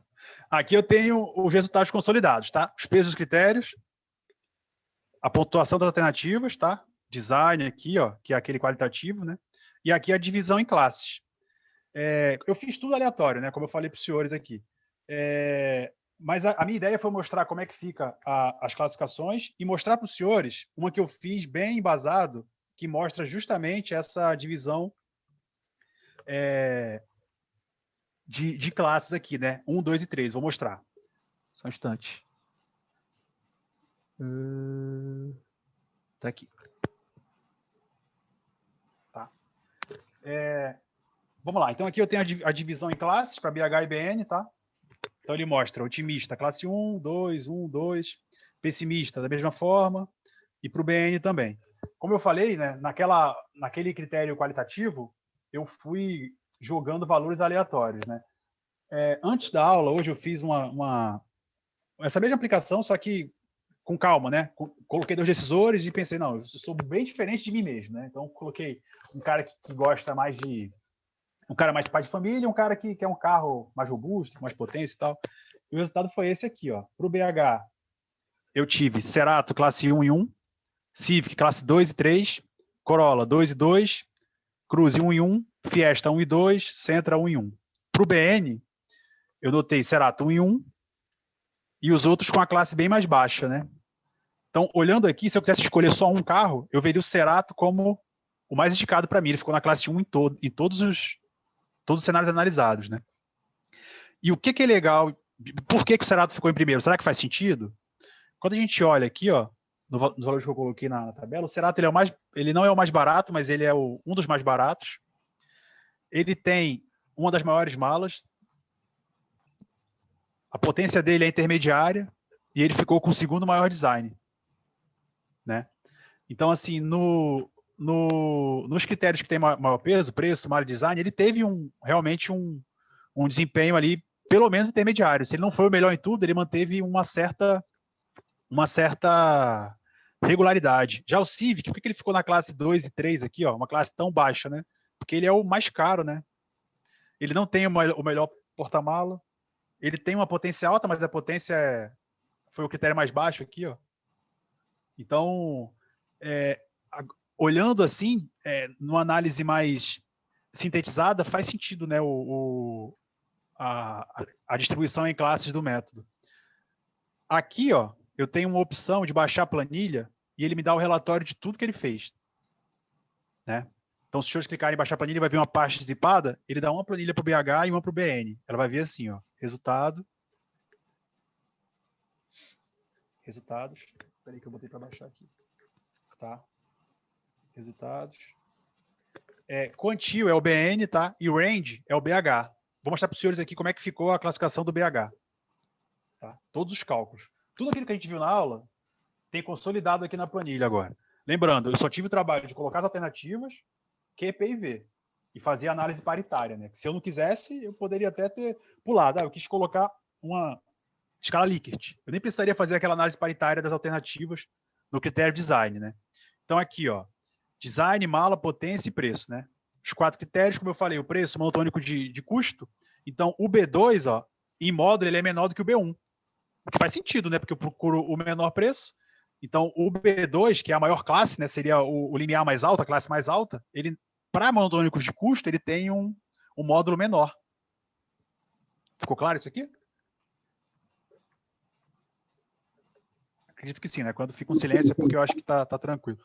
O critério design, ele varia de 0 até 2, né? Ele foi calculado com o Sapevo. Então, o método, além de calcular para você, ele já te dá o BH automático aqui, ó, para todos os critérios, tá? Os parâmetros, só para relembrar, o Q, P e V para cada critério e os pesos para cada critério, que eu obtive com o Sapevo. Concordância de cada alternativa para as classes, né? Aquele cálculo que a gente fez, já está consolidado aqui. Deixa eu tirar esse aqui da frente. Concordância da classe para alternativa, discordância da classe para alternativa, da alternativa para classe, credibilidade da classe para alternativa, credibilidade da alternativa para classe, e aqui, classificações. Então aqui, lembra daquele fluxograma que a gente viu na aula? Ele está aqui resumido, né? Esse é o resultado que a gente tem para distribuir em classes ou não. Só dando um exemplo para entender o que aconteceu aqui, vamos pegar aqui, ó, o Civic, que ele teve diferença da otimista para o pessimista, né? Então, na otimista, ele ficou na classe 2. Vamos começar pela pessimista, né? Pessimista, ele ficou na classe 3. Por quê? Se eu olhar lá o Civic, ó, Civic, né? Então, credibilidade do Civic sobre classificar a classe 2, 0,28. É menor do que o lambda que eu arbitrei de 0,75. Então, ele não sobreclassifica a classe 2. Classe 1, 0,64. Também menor do que lambda. Então, ele fica abaixo da classe mais baixa, B1, ou seja, ele fica na classe mais baixa possível, que é a classe 3. Nesse caso, eu arbitrei 3 classes, certo? Já na otimista, olha o que acontece. Na otimista, se os senhores lembrarem, eu tenho que olhar a classe em relação à alternativa, né? Então, Civic. A classe B1, que é aqui, ó, B1, B1 com relação ao Civic, ela fica... ela não sobreclassifica, né? Ela fica com lambda menor, então ela não sobreclassifica o Civic. Mas a classe B2, ela sobreclassifica. 0,94 é maior do que lambda. Então o Civic ele não fica acima da classe 1, mas como desse limiar B2, né, que é o mais alto, mas como o limiar mais baixo, B1, também não sobreclassifica ele, na otimista, ele fica na classe 2, que é acima do limiar B1. Olha só que interessante, o Civic aqui, ó. Por isso que houve diferença entre a classificação otimista e a pessimista para o Civic. Os outros, aqui no Fiesta também, né? Ele ficou na classe 1 para o otimista, na classe 2 para o pessimista. Se a gente for olhar lá, se vocês quiserem, tiverem curiosidade, eu posso até encaminhar tanto essa classificação quanto a planilha com os resultados consolidados, para os senhores verem que realmente faz bastante sentido essa distribuição otimista e pessimista, né? Por que o Civic ficou na classe 2 para otimista e na classe 3 para pessimista? Deu para entender? Ficou claro esse procedimento aqui para dividir as alternativas em classes, distribuí-las em classes? Beleza. Ficou assim. Bom, senhores, o que eu tinha para passar... Só para tirar uma dúvida, depois que você tem ali o otimista e pessimista, mas você... qual que seria uma maneira interessante, talvez, de consolidar aquilo ali? Se você falar assim, não, minha classe final, sei lá... Boa pergunta. Eu vou mostrar 2 exemplos, porque fica... Eu estou perguntando porque eu vou tentar aplicar isso. Eu vou, na verdade...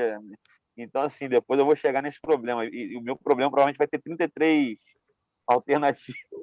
Então... sim, vai dar realmente bastante trabalho. Vou mostrar aqui para os senhores o que a gente fez num artigo do ITQM. Esse aqui, ó. A gente aplicou esse estudo de caso em uma empresa de TI para classificar cursos ofertados no período pós-pandemia, tá?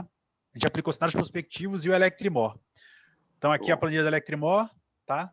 Todos os cursos. Vocês conseguem ver? Minha tela consegue. Deixa eu só dar um V0 nisso aí.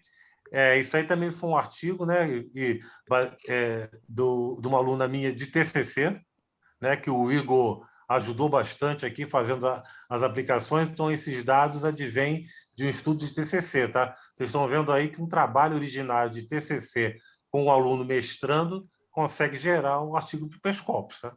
Então, quando o trabalho, a pesquisa é bem feita, pode ser TCC, mestrado, a gente consegue escolher. Então, a base de dados aí, com a aplicação que o Igor fez, começou num TCC. Legal. Obrigado, professor.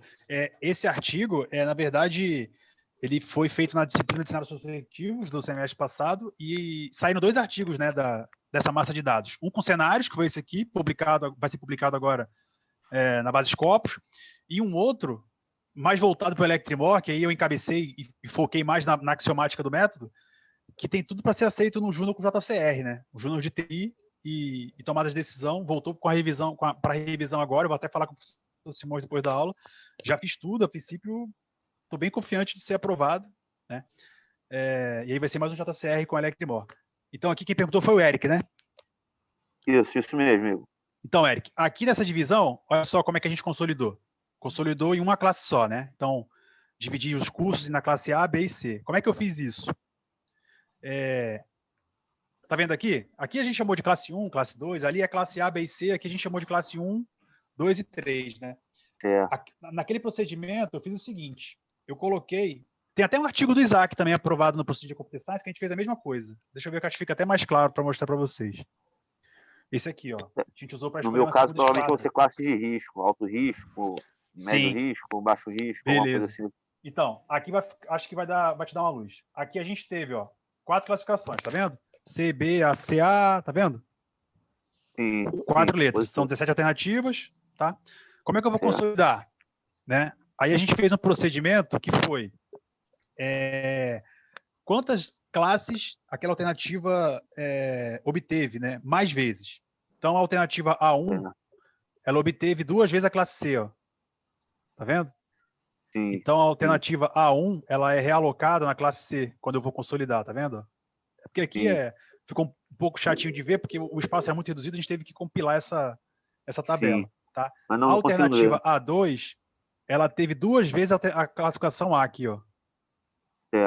Então, ela foi alocada na classe A, tá? No caso da alternativa ter 2 vezes uma classe e 2 vezes a outra, ela foi alocada na pior classe. Nesse caso aqui, ó, alternativa 17, justamente para evitar aquele tipo de... Foi conservador, de repente, assim, uma coisa aí, isso aqui pode até gerar discussão. Não, mas eu quero ser mais otimista, então essa aqui vai ficar na classe A. Então, no meu caso de risco, de repente, o cenário, vamos dizer assim, conservador, né, pessimista, talvez alguma coisa do tipo, para botar jogando maior risco.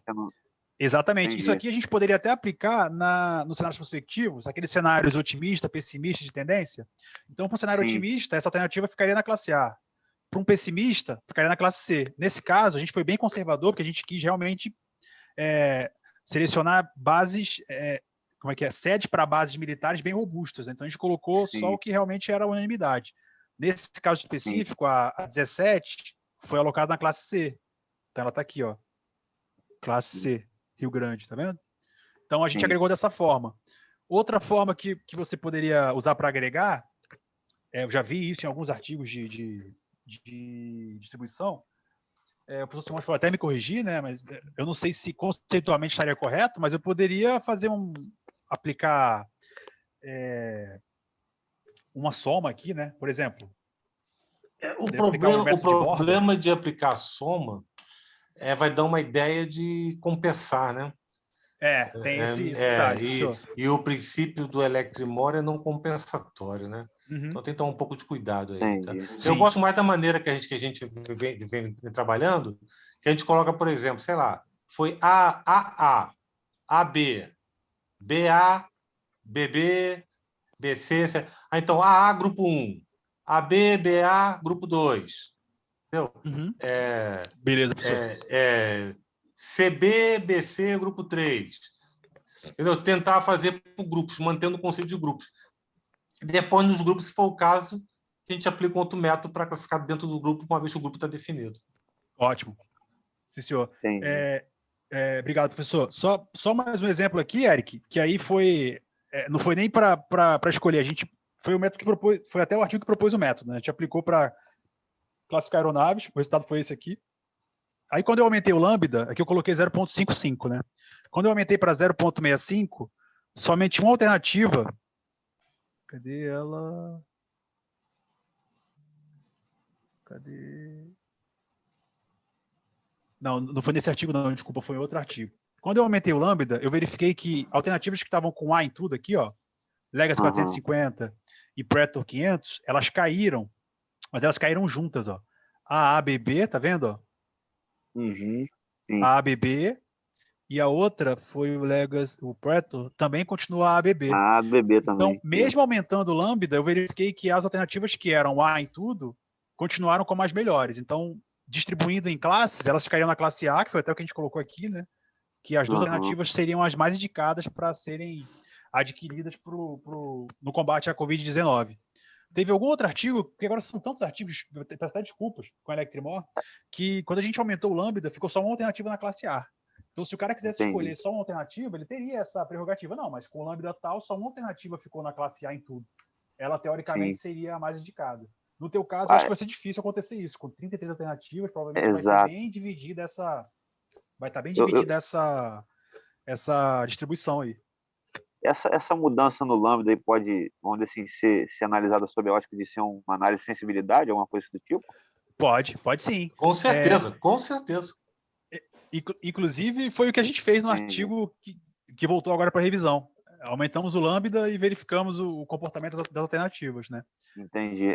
No meu caso, são tanques, Igor. São tanques de armazenamento, né? E aí a gente tentar realmente, com vista em alguns critérios que a gente vai definir, saber quais que são, vamos dizer assim, que eu teria que dar mais atenção aí em relação a riscos de segurança, né?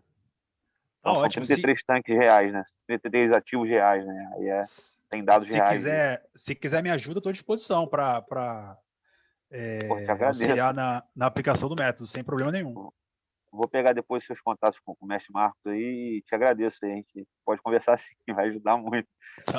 Tá ótimo. Agradeço. Posso passar alguns artigos também que a gente já escreveu, porque assim, pesquisa ela está em andamento, na verdade. Não concluí minha pesquisa ainda, né? Vou defender no segundo semestre, mas eu, seguindo a orientação do professor Simões, do comandante Marcos, eu fui aprendendo aplicando, né? Então eu fui aplicando o Electrimor, fui verificando inconsistências, fui verificando que alguns conceitos eram bem aceitos, outros não tanto, e a gente chegou nesse modelo que está agora e está sendo realmente, graças a Deus, muito bem aceito aí, com vários artigos publicados esse ano já, né? Então,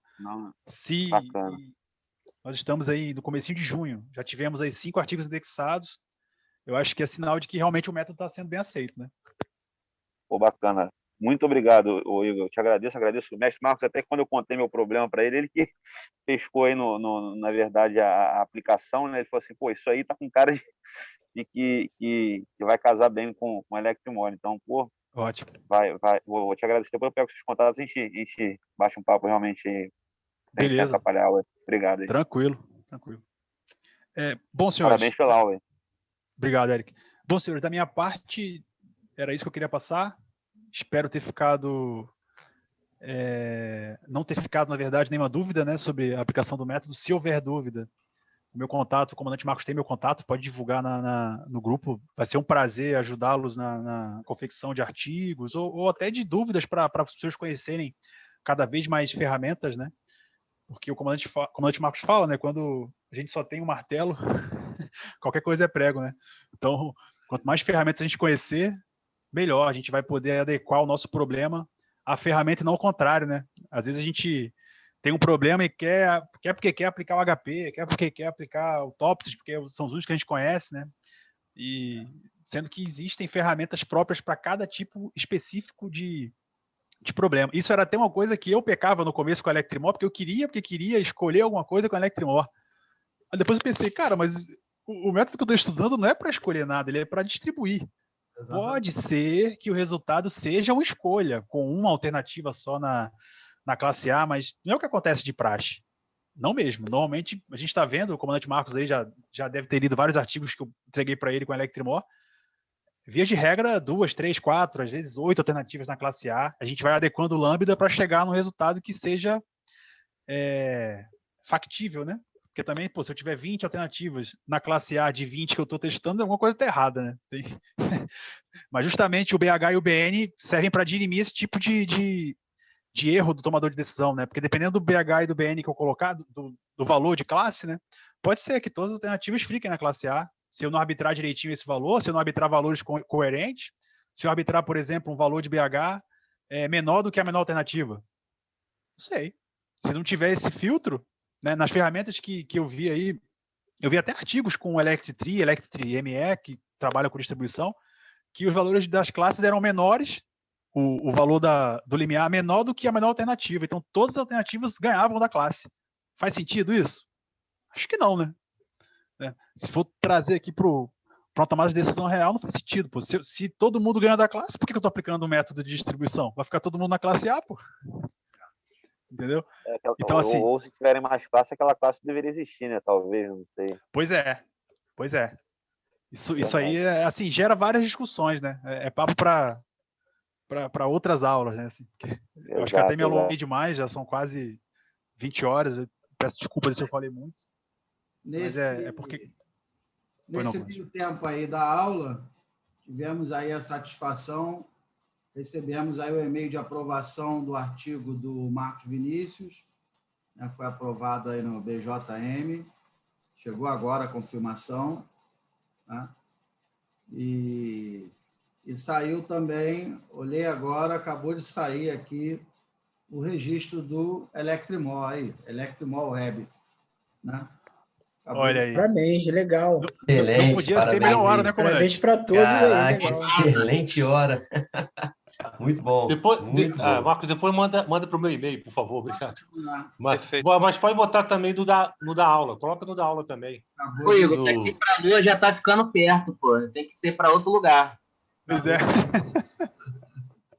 Acabou de sair o registro aí do Electrimol. Eu acho que não poderia haver melhor hora, né, comandante, para chegar esse registro de software, né? Pois é, então, quer dizer, o método está validado nacionalmente, internacionalmente, né? A ferramenta está registrada no INPI, então, quer dizer, todo o arcabouço teórico e metodológico necessário para qualquer trabalho está muito bem fundamentado. Tá? Só uma coisa importante, pessoal. Uma dos itens de avaliação da CAPES, de um programa de pós-graduação, é o número de produtos gerados. Tá? Então, o registro é um produto. Tá? Então, a dissertação do Igor está gerando um produto que vai contar na avaliação da CAPES. Tá? Só para vocês terem uma ideia, nós, esse ano, o grupo, para a avaliação da UF, nós fomos com 9 registros de softwares. Então, 9 produtos estão registrados e vão para o Sucupira, como produtos do programa de pós-graduação. Mas, assim, às vezes, olhando assim, né, dá a impressão que não, é só fazer o software, né? É só fazer o artigo. Mas, na verdade, isso aí é fruto de... Né, pelo que eu me lembro, aí com o Simões, eu já tenho no mínimo aí uns 6, 7 anos aí de pesquisa, né? Depois eu fui para o INE. Se contar desde a época do mestrado que eu fui da banca, tem mais. Exatamente, é quase 10 anos praticamente. Então, quer dizer, as coisas não acontecem por acaso, né? Fruto de muito trabalho, muita pesquisa, né? E aí as coisas vão caminhando, né? A própria dinâmica de registrar ou patentear alguma coisa no INPI não é simples, não é... Tem gente que faz consultoria para isso, cobra R$1.000, R$2.000 para fazer um registro de software, para depositar uma patente, porque o processo não é simples mesmo. É o processo de... Pelo menos eu não acho, né? O processo de ir lá e fazer tem que ter assinatura não sei o quê, eletrônica, entra no NPI, gera boleta, não sei o quê, e aí gera o arquivo hash. Quer dizer, a dinâmica não é simples, né? Isso tudo a gente leva tempo para aprender, né? Eu lembro que eu mandei um aluno fazer o curso do NPI, aí ele fez, eu fui paguei, né, na época, e aí ele fez o curso do NPI, aprendeu como é que faz. Eu quero dizer, tudo é pesquisa, tudo dá trabalho, tudo demora, quase tudo a gente paga do bolso, eu, Simões, o Igor, né? O apoio é muito pequeno, o apoio institucional, então quase tudo a gente paga né?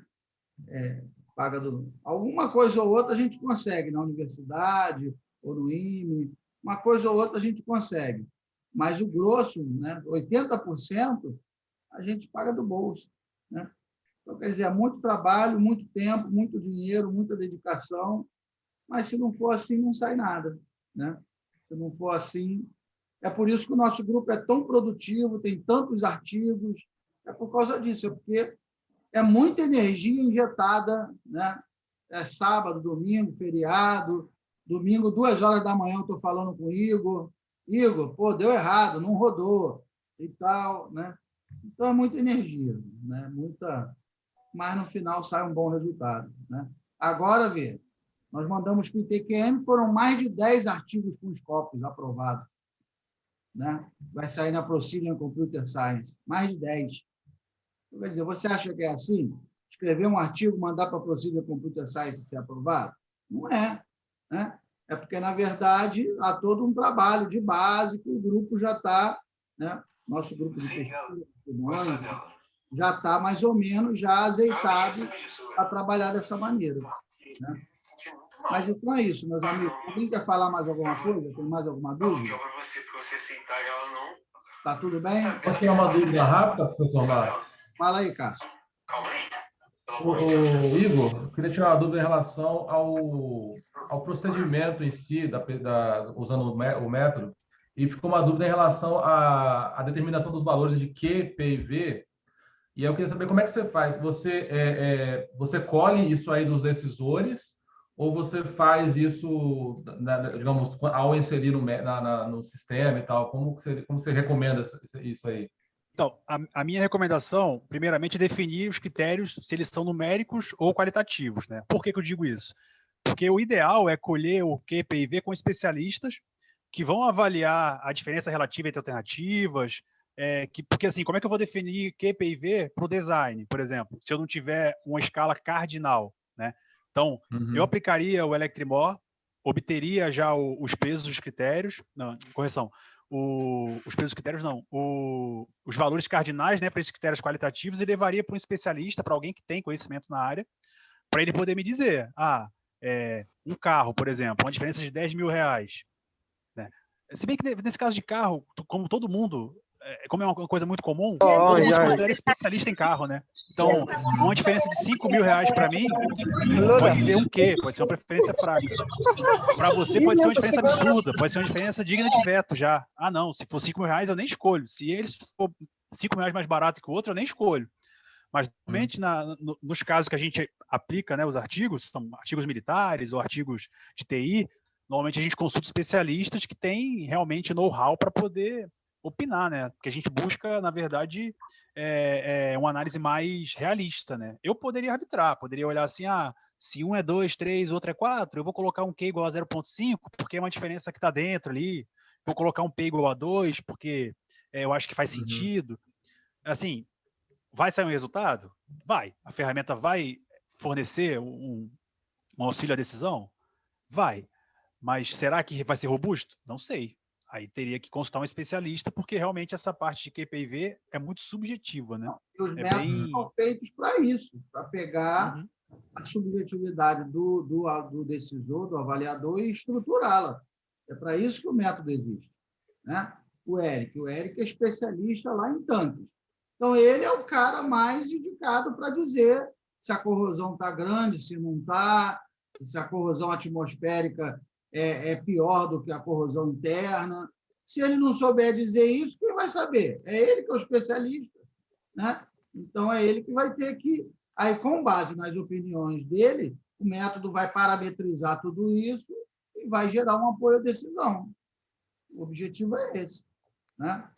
Não faz sentido uma pessoa que não conhece o processo, não conhece o processo opinar. Desculpa. Não, desculpa. Pode falar, desculpa. Não, pode falar. Acabei. Não, é que eu fiquei só na dúvida se ele colheu essas mensurações com os decisores e de uma forma unificou, alguma coisa assim, entendeu? Isso que eu fiquei na dúvida. foi motivo para bastante discussão, né? Já discuti isso com o comandante Marcos, professor Simões. Em alguns artigos, nós aplicamos a Electrimor com QPIV diferente para cada decisor. Só que isso aí dá um trabalho, muito trabalho, e o esforço cognitivo é realmente, assim, não acho que compensa. Eu acho que o QPIV, na maioria dos casos, ele é definido em consenso, porque os pesos e os critérios qualitativos já foram calculados levando em consideração a opinião de mais de um decisor, né?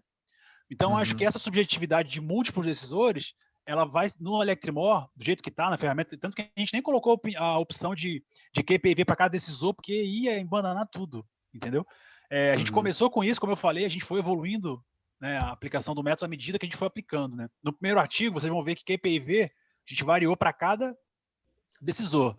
O tempo gasto e a diferença de distribuição, levando em consideração a opinião individual e as 3 elencadas, foi mínima. Foi praticamente o mesmo resultado para os 3 de QPIV, entendeu? O que faz muita diferença é o peso. O peso faz muita diferença na análise dos métodos não compensatórios, né? Porque justamente se eu ganho naquele critério, eu levo o peso dele todo, né? Então, se ele tem um peso alto e eu ganhei naquele critério, provavelmente eu vou ficar bem classificado. Então, a gente viu ali o Cerato, foi o primeiro, ficou na classe 1 em tudo, né? Provavelmente porque ele ficou muito bem classificado em todos, né? Ele tem o segundo melhor preço, o segundo melhor porta-mala e tal, ao passo que o Civic é o mais caro no preço. Então, ele tem um design bom, mas ele é o mais caro. Então, num modelo não compensatório, faz bastante diferença o peso, né? Ele é muito mais influente do que o QPIV, por assim dizer. Beleza, obrigadão. Alguém tem mais alguma coisa? Alguma dúvida? Não? Então, vou encerrando aqui a aula, vocês estão liberados. Eu tenho outra aula. Fica, por favor, o Fabrício e o Igor. Fabrício e o Igor, então, fiquem na sala, por favor, e os demais estão liberados. Boa noite, gente. Boa noite, hein? Parabéns pela aula aí. Descanso para quem Parabéns aí, Igor. Boa noite, senhores. Obrigado.